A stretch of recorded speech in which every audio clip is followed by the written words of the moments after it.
네, 말씀의 제목은 희년의 누림입니다. 희년의 누림. 찬송을 하다가 요단강 앞에까지 갔다 왔어요. 숨을 갈 뻔했습니다. 너무 새벽에 높게 잡아가지고. 희년의 뜻은 히브리어로 요벨이라고 합니다. 요벨. 이 뜻은 외치는 때 혹은 나팔을 불다라는 의미를 지니고 있습니다. 희년은 기뻐서 외치는 소리라고 할 수 있죠. 더 구체적으로 얘기하면 하나님의 구속을 알리는 소리입니다. 희년은 레위기 25장에 잘 나타나 있는데 일곱 안식년을 7번 계수하게 되면 49년이 됩니다. 그리고 마지막 50년 때 되는 해 그때 희년의 해가 선포되고 희년의 해를 맞이하죠. 이 50년째를 거룩하게 하여서 주민들을 위해 자유를 공포하고 각각 자기의 소유로 돌아가고 가족들에게도 돌아가고 노예들은 해방에 대해서 이 노예를 면하게 되는 그런 일들이죠. 그리고 땅에 파종하지 말고 거두지 말며 가꾸지 말라 하고 이렇게 레위기 25장에는 이야기를 하고 있습니다. 쉽게 말씀드리면 사람들의 소유지와 사람들 자신이 회방이 아니고 해방됨을 선포하는 날이라고 할 수 있습니다. 오늘은 그 희년에 대해서 이렇게 이야기를 나눠보고자 합니다. 누가복음 4장 14절에서 30절까지는 은혜의 희년을 선포하는 예수님께서 선포를 하셨습니다. 예수님은 안식일 날 나사렛에 있는 회당에서 이사야서를 읽게 됩니다. 주의 성령이 내게 임하셨으니 이는 가난한 자에게 복음을 전하게 하시려고 내게 기름을 부으시고 나를 보내사 포로된 자에게 자유를 눈먼 자에게 다시 보게 함을 전파하며 눌린 자를 자유롭게 하고 주의 은혜의 해를 전파하려 하심이라 하시고 예수님께서 회당에서 이렇게 선포를 하시죠. 그리고 예수님의 사역이 시작이 됩니다. 예수님은 그냥 선포만 하신 게 아니라 그 선포하심을 이루신 분이 예수님이시죠. 선포하신 이후에 귀신 들린 자를 고치십니다. 영혼을 자유롭게 했어요. 억눌린 자를 회방을 시켜준 거죠. 온갖 병든 자들을 회복시켜 주셨습니다. 그리고 또 많은 곳을 다니시면서 부정한 사람들을 정하게 하셨고 억눌린 자들을 자유롭게 하셨습니다.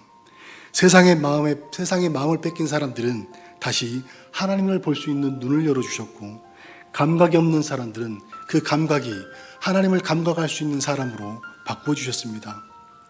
예수님은 많은 사역들이 그들에게 희년을 가져다 준 계기가 되었고 시작이 되었죠. 그리고 누가복음 8장까지 예수님께서는 이렇게 끊임없이 예수님은 사역을 하고 계셨습니다. 그리고 오늘 말씀이 9장입니다. 그동안 예수님 혼자 이렇게 사역을 하셨습니다. 치료하셨고 위로하셨고 보듬어 주셨고 모든 일들 다 행하셨어요. 그리고 9장에 와서는 이 12제자를 부르시고 그들에게 희년의 사역을 감당할 수 있도록 능력을 주시고 권위를 주셨습니다. 예수님은 이제 혼자 하셨던 일들을 제자들을 통해서 사역을 나누게 되었죠. 복음의 확장의 시작이라고 할 수 있습니다. 물론 예수님이 제자들을 가르치시고 또한 훈련의 과정이라고 할 수 있겠지만 이게 모티브가 되어서 나중에는 제자들이 하나님의 성령을 받고 더욱더 뜨겁게 복음을 증거할 수 있는 사역자들을 감당을 했죠. 그런데 오늘 말씀을 보니까 재미있는 것은 여행을 위해서 아무것도 가지지 말라고 이야기합니다. 지팡이나 배낭이나 양식이나 돈이나 두벌 옷을 가지지 말며 어느 집에 들어가든지 계속 머물리지 말고 떠나라고 이야기합니다. 또 너희를 영접하지 아니하거든 그 성에서 떠날 때에 먼지를 털어버리라고 이야기합니다. 그리고 그걸 증거 삼으라고 말씀하시죠. 말씀을 좀 더 생각해 보도록 하겠습니다. 레위기 25장에 나타난 희년의 개념은 우리의 소유에 대한 이야기입니다.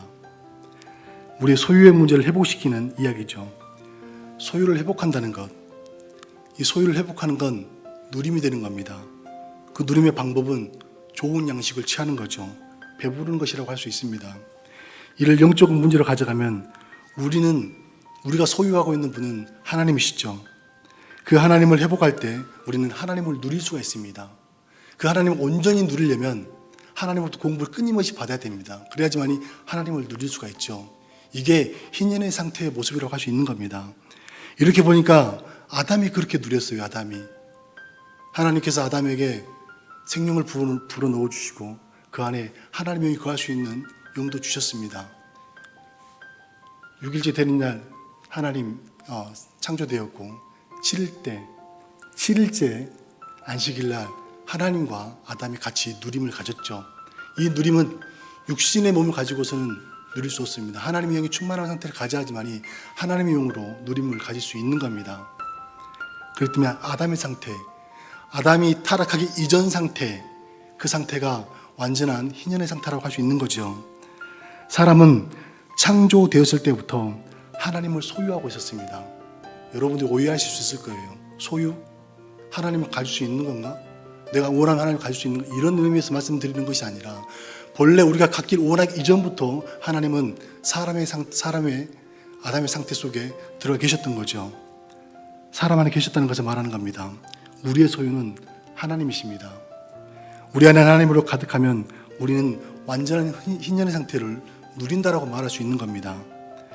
우리 안에 하나님이 보내주셨던 성령이 충만하면 죄에 대해서 얽매임이 사라집니다. 세상의 눈꺼풀은 벗겨지고 또 하나님의 나라를 보면서 기뻐할 수 있는 상태가 되죠. 즐거운 상태가 됩니다. 그 안에 참 자유와 평안을 누리는 삶이 희년의 상태라고 이야기할 수 있는 겁니다. 지금 제자들은 그 상태에 머물고 있는 겁니다. 예수님이 늘 함께 동행하시잖아요. 함께 계십니다. 우리가 그리스도의 충만한 상태가 있고 그리스도 동행하는 상태가 있다면 바로 그 모습이 희년의 상태의 모습이라고 할 수 있는 겁니다. 오늘 말씀 예수님으로부터 능력과 권위를 받았습니다. 그래서 하나님의 나라를 전파하고 앓는 자를 고치게 되었다고 이야기합니다. 이 일들은 나중에 예수님께서 이제 죽으시고 부활하고 승천하신 이후에 성령의 충만함을 받고 난 이후에는 정말 지금보다 더 뜨겁게 열정적으로 이 복음에 대해서 증거하게 되죠. 이 말씀 보면서 이런 생각이 들었습니다. 이 희년의 상태를 온전히 누릴 수 있는 방법은 없을까? 온전히 누릴 수 있는 방법. 예수 믿는 것, 우리는 다 예수 믿습니다. 믿음을 가진 사람들입니다. 그보다 더 뜨겁게 누릴 수 있는 방법은 없을까라는 고민을 많이 해봤습니다. 군대를 갔더니 가장 기다려지는 게 있어요. 가장 기다려지는 게 편지입니다. 가족들에게 오는 편지, 친구에게 오는 편지, 막 남들 애인한테 편지 오면 그거 저한테 오진 않았지만 옆에 사람한테 온 것도 보고 막 좋아가지고 막 좀 보여달라고 그랬거든요. 괜히 편지가 기다려져요. 그리고 또 좀 더 기다려지는 게 있습니다. 면회입니다. 어떤 친구들은 막 애인 일주일에 한 번씩 와요. 부러웠습니다. 그 다음에 휴가입니다. 휴가 가면은 뭐든지 할 것 같아요. 그냥 기다려져요. 그냥 계속. 그리고 결국에는 이제 마지막은 제대겠죠. 말년 변장되면 모자창에다가 이렇게 긋습니다. 하루 이틀. 어떤 친구들은 뭐 벽에다 긋는 사람들도 있어요. 밖에 나가면 이 군대라는 틀 안에는 제재가 있잖아요. 그래서 늘 밖으로 그냥 탈출하고 싶은 거예요. 그때 그 감격, 남자들만이 느끼는 감격이라고 할 수 있을 거예요.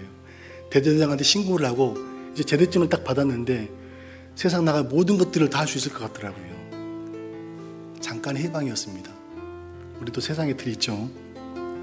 어쨌든 그 틀 안에서 벗어나고 나니까 기쁨을 누릴 수 있게 되었습니다. 우리는 죄의 틀 안에 갇혀있고 얽매임의 틀 안에 갇혀있다가 그리스도 예수를 만나고 난 이후에 우리는 그곳에서 해방이 되었습니다. 무슨 말씀을 드리고 싶은 거냐면 얽매임이 많으면 많을수록 해방감은 더 커지는 것을 말씀드리고 싶습니다. 바벨론으로 포로로 끌려갔던 이스라엘 백성들이 있었습니다. 그냥 우리는 그들이 끌려가서 노예로 살았던 것만 기억합니다. 그 이면에는 많은 사람들이 죽었죠. 시편 137편에 그런 이야기가 나옵니다. 아이들을 돌로 매어 쳤대요. 이 바빌론 군대들이 이스라엘 백성들 어린아이들은 너무 거리가 멀다 보니까 얼마나 울고 보채겠어요. 그들을 돌로 매어 쳐서 죽였대요. 이런 고통을 안고 바빌론 포로로 끌려갔잖아요. 그냥 노예로 산 것도 억울한데 그 안에는 어마어마하게 고통받는 그런 내적인 그런 아픔들이 있었던 거죠. 말로 표현할 수 없을 것만큼 그런 고난의 시련을 살았습니다. 근데 예언을 했었어요. 그 전에 50년 만에 돌아올 거라는. 그들에게 희년의 선포는 기쁨이었습니다. 우리가 단지 이 군대 제대한 기쁨 그런 거 말고요. 정말 이루 말할 수 없는 그런 기쁨들을 그들이 누리게 되었던 거죠. 에스라 3장 11절 13절에 보면은 포로 생활이 끝나고 이제 수룹바벨 성전을 짓게 되는데 기초를 쌓습니다. 많은 이스라엘 백성들이 모였어요. 이제 포로된 자들이 다 복귀를 하고 이제 그곳에서 예배를 드리게 됐죠. 어떤 사람들은 대성통곡을 했고 어떤 사람들은 너무나 즐거워서 함성을 질렀다고 이야기합니다. 너무 멀리까지 그 소리가 들리니까 이 소리가 즐거워서 부르짖는 소리인지 슬퍼서 우는 소리인지 분간이 할 수 없을 정도로 그렇게 크게 대성통곡을 하고 또한 기뻐서 즐거워서 함성을 질렀다고 이야기합니다. 해방에 대한 감격입니다. 해방에 대한 감격이에요. 그들만이 느낄 수 있는 감격이었겠죠. 고난이 깊으면 깊을수록 회복의 감격과 누림은 더욱더 커질 수밖에 없습니다. 포로로 끌려갔다가 50년 만에 해방을 맞이한 이스라엘 백성들의 그 감격이야말로 정말 말로 표현할 수 없을 만큼 기쁘고 또한 감격이었을 것 같습니다. 우리나라도 독립운동을 했잖아요. 딱 첫마디에 떠오른 게 뭐죠? 대한독립 만세입니다. 그 시대 때 대한독립 만세를 불렀던 사람들의 마음과 지금 우리가 대한독립 만세를 부르는 거하고 어마어마하게 다르겠죠. 그들은 고난과 시련을 통해서 더 큰 기쁨과 감동을 느꼈지만 우리는 아마도 그만큼은 아닐 것 같아요. 그래도 우리 안에 한 가지 남아있는 게 있습니다. 절대 일본한테 지면 안 된다라는 거. 그 한 가지 남았죠. 어떤 축구 선수가 이런 이야기를 하더라고요. 우리는 가위바위보를 해도 절대 지면 안 된다 이렇게 이야기를 하더라고요. 물론 우스갯소리입니다. 우리는 구원의 기쁨과 희년의 자유함을 절대 포기해서는 안 됩니다. 희년은 하나님께서 우리에게 주신 그런 희년은 우리에게 주신 주권이에요. 주권과 같은 거예요. 만약에 우리가 그걸 포기한다, 우리는 하나님 나라를 포기한 것과 똑같습니다. 예수 그리스도를 포기하는 것과 똑같은 거예요. 대한민국 주권을 포기한 사람은 대한민국 국민이 될 수 없습니다.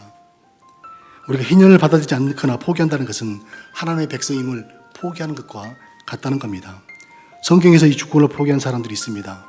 서기관들, 바리새인들, 그리고 종교 지도자들이죠. 그들은 그 주권을 포기했습니다. 그들은 예수님을 인정하지 않았고 받아들이지도 않았습니다. 예수님을 받아들이지 않는다는 것은 희년을 포기하는 것 같습니다. 왜냐하면 희년은 예수 그리스도 자체이기도 하고 예수 그리스도로부터 시작되었기 때문에 그렇습니다. 이스라엘의 종교 지도자들은 자신들의 그릇 안에 하나님이 가득했다고 생각했어요.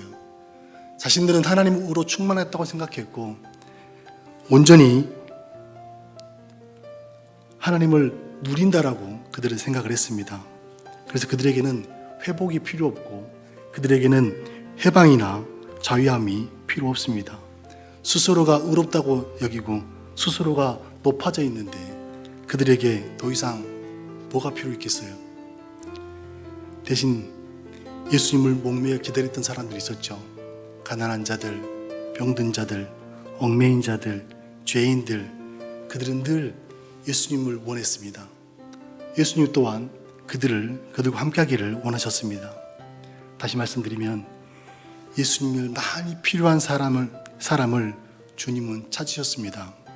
하나님은 우리 안에 들어오시기를 너무나 갈망하십니다. 우리보다 우리 안에 더 들어오고 싶어 하시는 분이 하나님입니다. 그 하나님을 갈망하는 갈망이 우리 안에 있어야 됩니다. 이게 우리에게 너무나 중요합니다. 어떻게 하면 늘 희년의 상태를 유지할 수 있을까? 바로 하나님이 우리 안에 들어오시기를 우리가 갈망하는 겁니다. 그냥 하나님을 갈망합니다 이러면 되는데 제가 굳이 하나님의 갈망을 갈망한다라고 이렇게 이야기를 하잖아요. 거기 이유가 있기 때문에 그렇습니다. 우리가 하나님께로 들어가려고 하는 마음보다 하나님 우리 안에 들어오고 싶어하는 게 더 크기 때문에 그렇습니다. 누가복음 15장에 보면 탕자의 비유가 나옵니다. 탕자의 비유는 그지 돼가지고 이제 오갈 데 없으니까 아버지가 생각나서 집에 돌아온 이야기가 아닙니다. 그 이전에는 양을 잃었던 목자에 대한 이야기가 나오잖아요. 목자가 양을 잃어버렸다고 이야기합니다. 자기 잘못을 이야기하고 있거든요. 예수님의 모습입니다. 드라크마를 찾고 있었던 여인이 있었습니다. 등불을 켜고 찾습니다. 그 또한 하나님 한 용을 찾고 있는 하나님께서 보내신 일이라고 할 수 있는 겁니다. 당자의 이야기는 이 두 가지 이야기가 뒷받침되고 있습니다. 이는 하나님께서 아들과 성령을 보내서 사람을 찾고 있는 겁니다. 하나님의 백성을 찾고 있는 거예요. 그래서 하나님께서 예수님을 이 땅에 보내신 거잖아요. 우리를 찾으려고. 또 끊임없이 지금도 성령을 보내서 우리에게 감동을 주시잖아요. 제발 좀 교회 좀 나가라.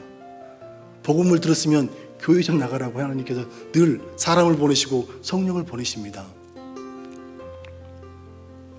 사람들은 예수님을 처음 만났을 때 첫사랑을 회복하면 좋겠다 이런 고백 많이 하죠. 여러분도 첫사랑을 회복하고 싶습니까? 지금이 첫사랑이죠, 그죠? 저는 늘 고백했던 게 있습니다. 한 번도 첫사랑을 회복하자는 말을 해본 적이 없어요. 하나님, 저는 늘 오늘이 첫사랑이길 원합니다 이렇게 고백을 했어요. 정말로 과거에서 지금까지 쭉 생각을 해보니까 하나님은 점점 그리스도를 더욱 가까이 만나갈 수 있도록 도와주셨고 또 그 은혜가 풍성해질 수 있도록 하나님은 이끄셨더라고요. 지금에 만족하지 않고 더 나은 만족의 갈망이 저와 여러분에게 있기를 원합니다. 우리가 은혜 받은 이후에 예배에 빠지지 않는다고 해서 믿음의 현상 유지를 하는 건 절대로 아닙니다. 누림은 만족이고 배부름입니다. 하나님의 은혜에 배불러야 하고 성령의 충만함에 만족을 느낄 수 있어야 됩니다. 이러한 삶은 언제 나타나냐면 말씀을 듣고 서로 나누고 또한 성령을 통해서 삶을 담아낼 때에 나타나게 됩니다. 그 속에서 내 고백이 나오고 또 그 고백을 통해 새로운 나를 발견할 수도 있고 서로의 교통을 통해서 하나님의 임재를 경험하고 또 그 하나님의 임재를 서로 나누면서 더욱더 은혜가 풍성해지잖아요. 그때 오는 감격과 기쁨은 내 자신과 하나님만이 아마 알 겁니다. 가끔씩 이런 고백을 하는데요. 제가 이제 주복교회 첫 발을 디뎠을 때 성경 공부를 참여한 적이 있어요. 성경 공부를 참여했는데 저는 다들 신학교를 나온 줄 알았어요. 이제 성경 공부가 끝나고 난 다음에 다 고백을 듣잖아요. 이 고백이 그냥 말을 잘한다 그 수준이 아니라 은혜가 되는 거예요. 제가 들어도. 제가 부담스럽더라고요. 전 목사인데 혹시나 시킬까 봐 아유 목사님이 그냥 난 넘어갔으면 좋겠는데 막 이랬어요. 근데 그곳에서 그런 고백을 듣고 나누고 또 어떤 사람 또 울어요. 또 뭐 두둑이 패지도 않았는데 막 울고 감격하고 그 모습을 보고 또 기도해 주는 사람들이 있었고 나누는 사람들이 있었고 그냥 그 자리가 가면은 좋았어요. 가면은 좋았어요. 매일이 즐거웠고 말씀으로 또 자유함도 누렸죠. 서로의 고백을 통해서 얽매였던 것도 풀어졌습니다. 서로의 중보를 통해서 예수님의 마음도 알아갔죠. 이게 희년의 상태를 온전히 누릴 수 있는 방법이고 증가시킬 수 있는 방법이더라고요. 그냥 성경 공부 모이면 나눔하고 단순히 그런 문제로 끝나는 게 아니라 서로가 만들어지고 서로가 더욱더 하나님 앞에 가까이 갈 수 있는 그런 시간들이 그 모임을 통해서 이루어지게 됐습니다.